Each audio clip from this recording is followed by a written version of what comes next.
Chapter 57. In the Lucern Patch. Our readers must now allow us to transport them again to the enclosure surrounding M. de Villefort's house, and, behind the gate, half screened from view by the large chestnut trees, which on all sides spread their luxuriant branches, we shall find some people of our acquaintance. This time Maximilian was the first to arrive. He was intently watching for a shadow to appear among the trees, and awaiting with anxiety the sound of a light step on the gravel walk. At length, the long-desired sound was heard, and instead of one figure, as he had expected, he perceived that two were approaching him.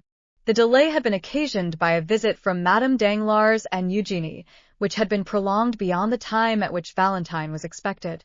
That she might not appear to fail in her promise to Maximilian, she proposed to Mademoiselle Danglars that they should take a walk in the garden, being anxious to show that the delay, which was doubtless a cause of vexation to him, was not occasioned by any neglect on her part.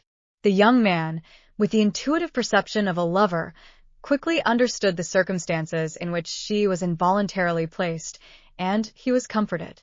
Besides, although she avoided coming within speaking distance, Valentine arranged so that Maximilian could see her pass and repass, and each time she went by, she managed, unperceived by her companion, to cast an expressive look at the young man, which seemed to say, "Have patience.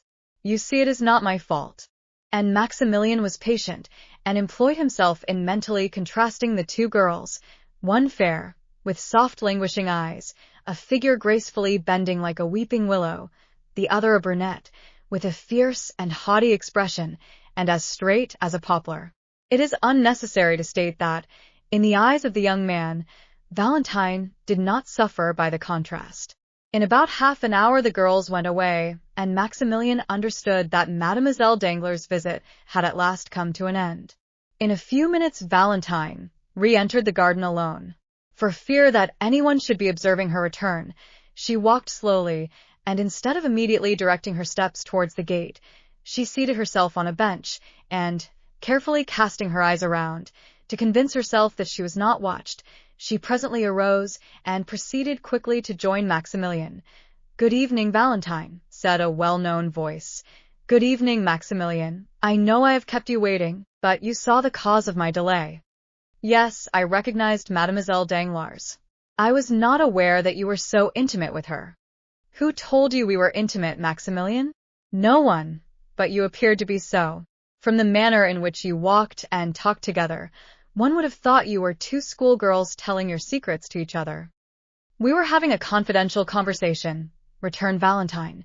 She was owning to me her repugnance to the marriage with M.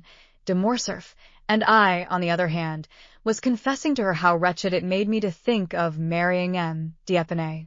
"Dear Valentine, that will account to you for the unreserved manner which you observed between me and Eugénie, as in speaking of the man whom I could not love, my thoughts involuntarily reverted to him on whom my affections were fixed." "Ah, how good you are to say so, Valentine. You possess a quality which can never belong to Mademoiselle Danglars. It is that indefinable charm which is to a woman what perfume is to the flower and flavor to the fruit, for the beauty of either is not the only quality we seek. It is your love which makes you look upon everything in that light." "No, Valentine, I assure you such is not the case. I was observing you both when you were walking in the garden, and, on my honor, without at all wishing to depreciate the beauty of Mademoiselle Danglars, I cannot understand how any man can really love her. The fact is, Maximilian, that I was there, and my presence had the effect of rendering you unjust in your comparison." "No, but tell me, it is a question of simple curiosity, and which was suggested by certain ideas passing in my mind relative to Mademoiselle Danglars. I dare say it is something disparaging which you are going to say." "It only proves how little indulgence we may expect from your sex," interrupted Valentine. "You cannot, at least, deny that you are very harsh judges of each other." "If we are so, it is because we generally judge under the influence of excitement. But return to your question. Does Mademoiselle Danglars object to this marriage with M. de Morcerf on account of loving another?" "I told you I was not on terms of strict intimacy with Eugénie." "Yes, but girls tell each other secrets without being particularly intimate. own, now that you did question her on the subject. I see you are smiling. If you are already aware of the conversation that passed, the wooden partition which interposed between us and you has proved but a slight security. Come, what did she say?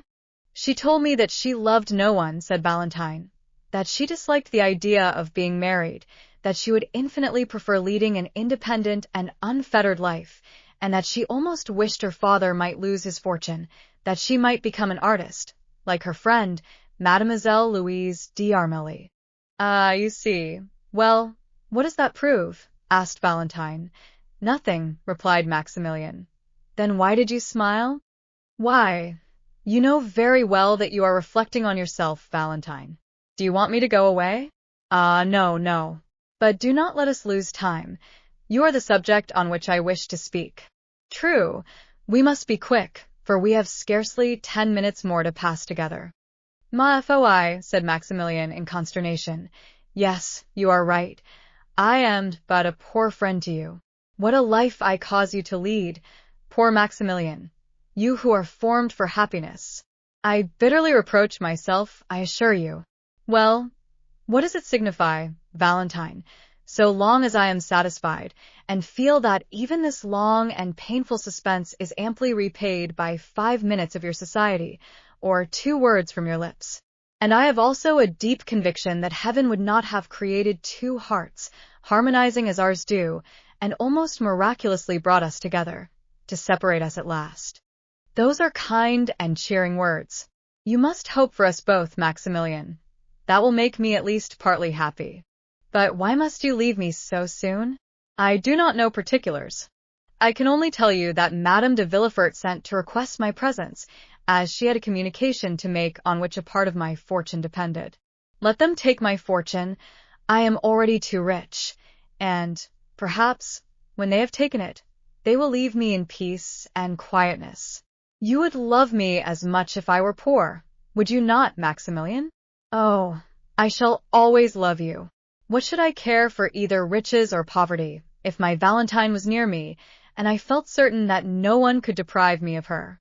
But do you not fear that this communication may relate to your marriage? I do not think that is the case. However it may be, Valentine, you must not be alarmed.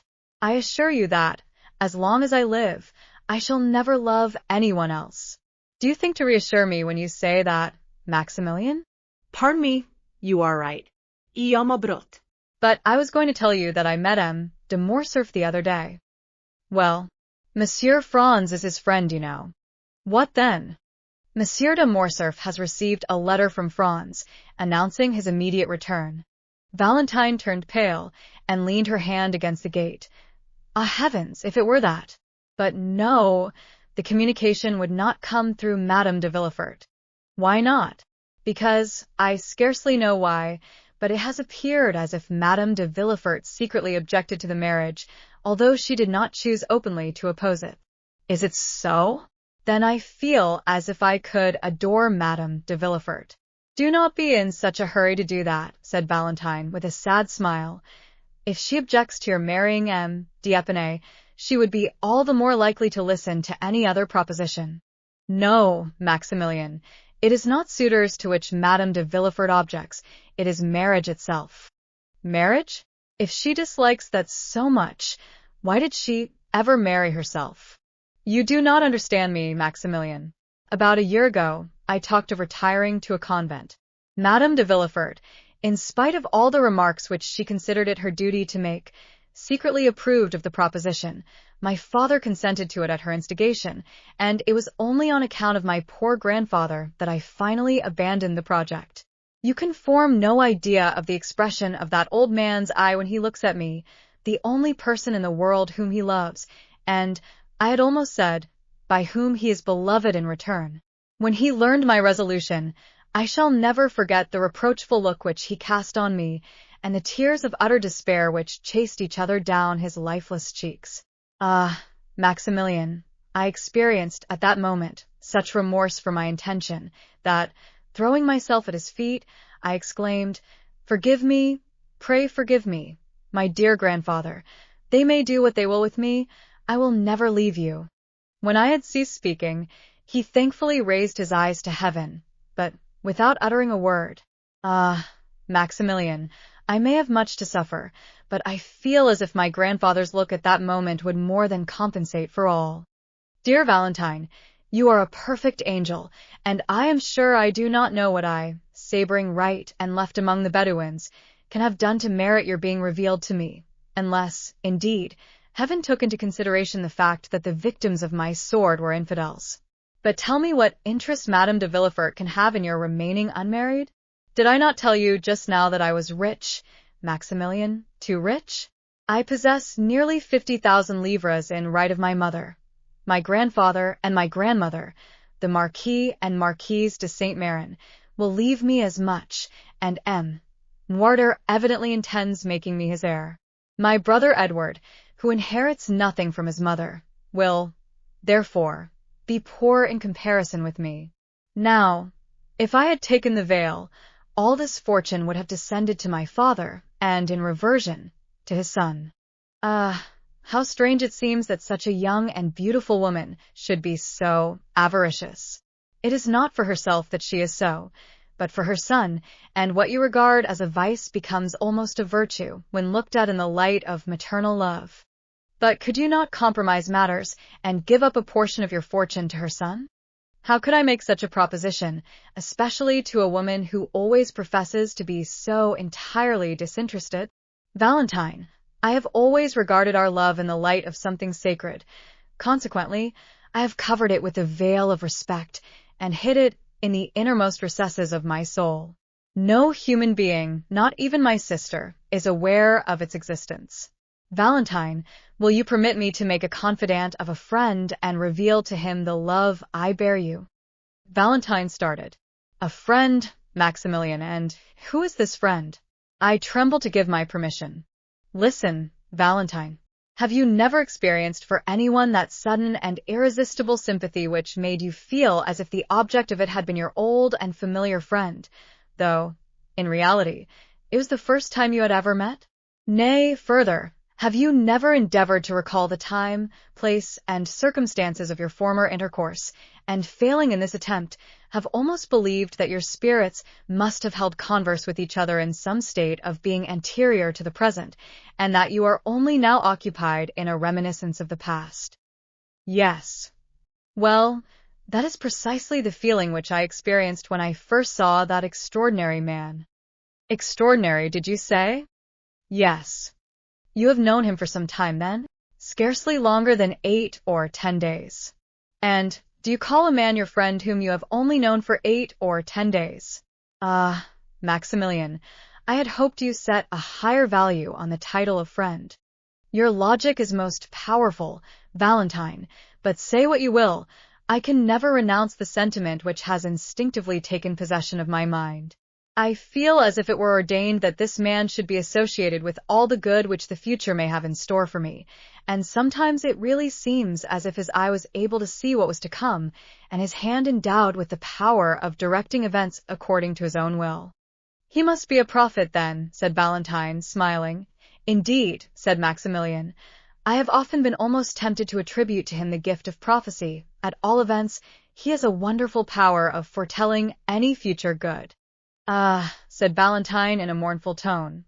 Do let me see this man, Maximilian. He may tell me whether I shall ever be loved sufficiently to make amends for all I have suffered. My poor girl, you know him already. I know him. Yes, it was he who saved the life of your stepmother and her son. The Count of Monte Cristo? The same. Cried Valentine. He is too much the friend of Madame de Villefort ever to be mine. The friend of Madame de Villefort. It cannot be. Surely, Valentine, you are mistaken? No, indeed, I am not. For I assure you, his power over our household is almost unlimited. Courted by my stepmother, who regards him as the epitome of human wisdom, admired by my father, who says he has never before heard such sublime ideas so eloquently expressed, idolized by Edward, who, notwithstanding his fear of the Count's large black eyes, runs to meet him the moment he arrives, and opens his hand, in which he is sure to find some delightful present. Monte Cristo appears to exert a mysterious and almost uncontrollable influence over all the members of our family. If such be the case, my dear Valentine, you must yourself have felt, or at all events will soon feel, the effects of his presence. He meets Albert de Morcerf in Italy. It is to rescue him from the hands of the banditti. He introduces himself to Madame Danglars. It is that he may give her a royal present. Your stepmother and her son pass before his door. It is that his Nubian may save them from destruction. This man evidently possesses the power of influencing events, both as regards men and things. I never saw more simple tastes united to greater magnificence. His smile is so sweet when he addresses me that I forget it ever can be bitter to others. Valentine, tell me, if he ever looked on you with one of those sweet smiles? If so, depend on it, you will be happy. Me, said the young girl, he never even glances at me. On the contrary, if I accidentally cross his path, he appears rather to avoid me. He is not generous. Neither does he possess that supernatural penetration which you attribute to him, for if he did, he would have perceived that I was unhappy, and if he had been generous, seeing me sad and solitary, he would have used his influence to my advantage, and since, as you say, he resembles the sun, he would have warmed my heart with one of his life-giving rays. You say he loves you, Maximilian. How do you know that he does? All would pay deference to an officer like you, with a fierce mustache and a long saber, but they think they may crush a poor weeping girl with impunity. Valentine, I assure you are mistaken.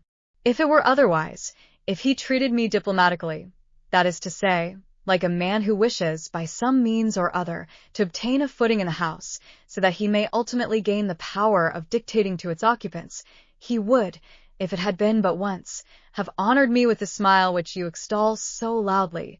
But no, he saw that I was unhappy. He understood that I could be of no use to him, and therefore paid no attention to me whatever. Who knows but that, in order to please Madame de Villefort and my father, he may not persecute me by every means in his power. It is not just that he should despise me so, without any reason. Forgive me, said Valentine, perceiving the effect which her words were producing on Maximilian. I have done wrong, for I have given utterance to thoughts concerning that man which I did not even know existed in my heart.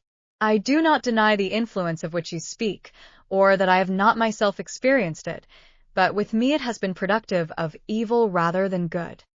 Well, Valentine, said Morrel with a sigh, we will not discuss the matter further. I will not make a confidant of him. Alas, said Valentine, I see that I have given you pain. I can only say how sincerely I ask pardon for having grieved you. But, indeed, I am not prejudiced beyond the power of conviction. Tell me what this Count of Monte Cristo has done for you. I own that your question embarrasses me, Valentine, for I cannot say that the Count has rendered me any ostensible service. Still, as I have already told you, I have an instinctive affection for him, the source of which I cannot explain to you.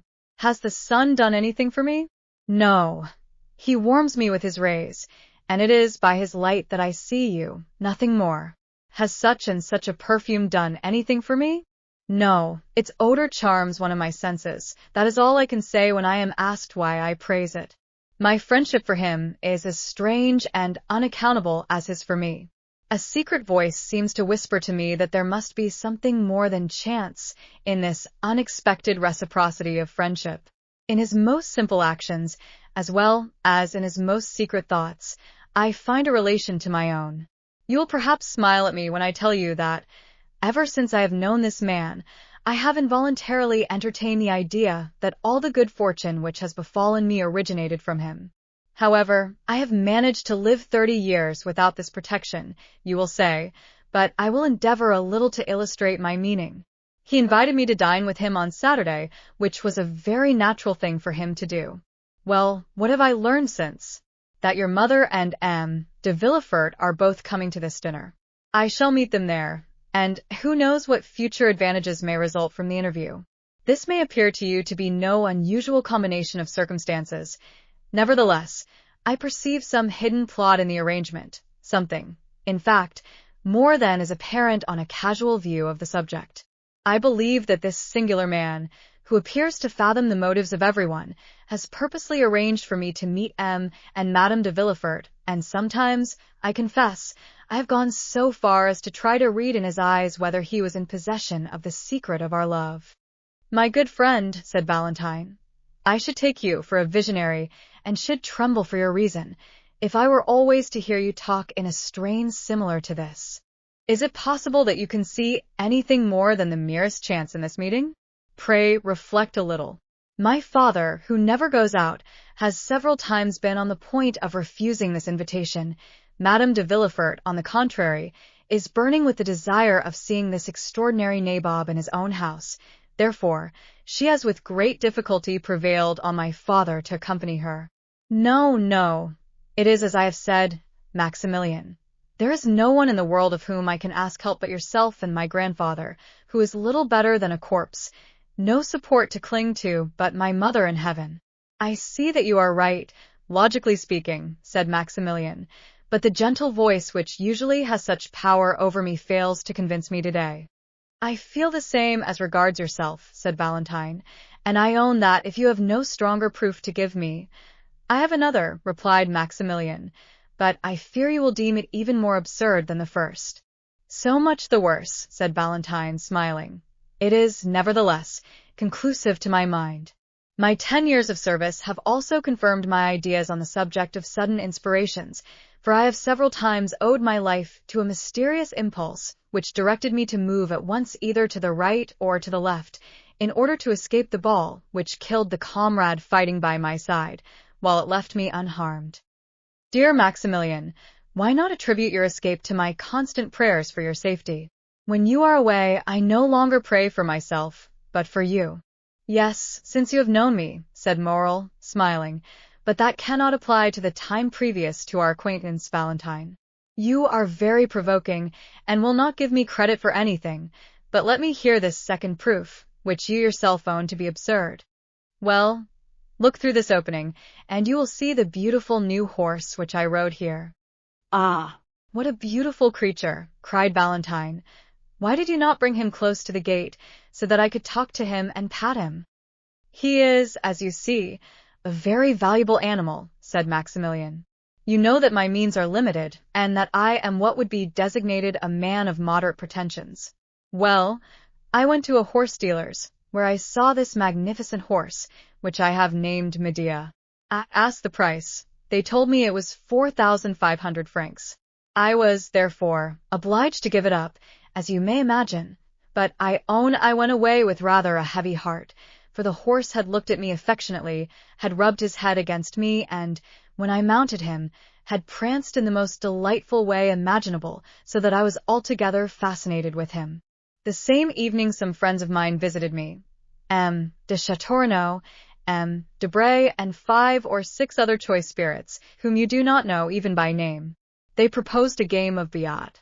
I never play, for I am not rich enough to afford to lose, or sufficiently poor to desire to gain. But I was at my own house, you understand, so there was nothing to be done but to send for the cards, which I did. Just as they were sitting down to table, M. de Monte Cristo arrived. He took a seat amongst them.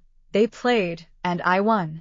I am almost ashamed to say that my gains amounted to 5,000 francs. We separated at midnight. I could not defer my pleasure, so I took a cabriolet and drove to the horse dealer's. Feverish and excited, I rang at the door. The person who opened it must have taken me for a madman, for I rushed at once to the stable. Medea was standing at the rack, eating his hay. I immediately put on the saddle and bridle, to which operation he lent himself with the best grace possible. Then, putting the 4,500 francs into the hands of the astonished dealer, I proceeded to fulfill my intention of passing the night in riding in the Champs-Élysées. As I rode by the Count's house, I perceived a light in one of the windows, and fancied I saw the shadow of his figure moving behind the curtain. Now, Valentine, I firmly believe that he knew of my wish to possess this horse, and that he lost expressly to give me the means of procuring him. My dear Maximilian, you are really too fanciful. You will not love even me long. A man who accustoms himself to live in such a world of poetry and imagination must find far too little excitement in a common, everyday sort of attachment such as ours. But they're calling me. Do you hear? Valentine, said Maximilian, give me but one finger through this opening in the grating, one finger, the littlest finger of all, that I may have the happiness of kissing it. Maximilian, we said we would be to each other as two voices, two shadows. As you will, Valentine. Shall you be happy if I do what you wish? Oh, yes. Valentine mounted on a bench, and passed not only her finger, but her whole hand through the opening. Maximilian uttered a cry of delight, and, springing forwards, seized the hand extended towards him, and imprinted on it a fervent and impassioned kiss. The little hand was then immediately withdrawn, and the young man saw Valentine hurrying towards the house, as though she were almost terrified at her own sensations.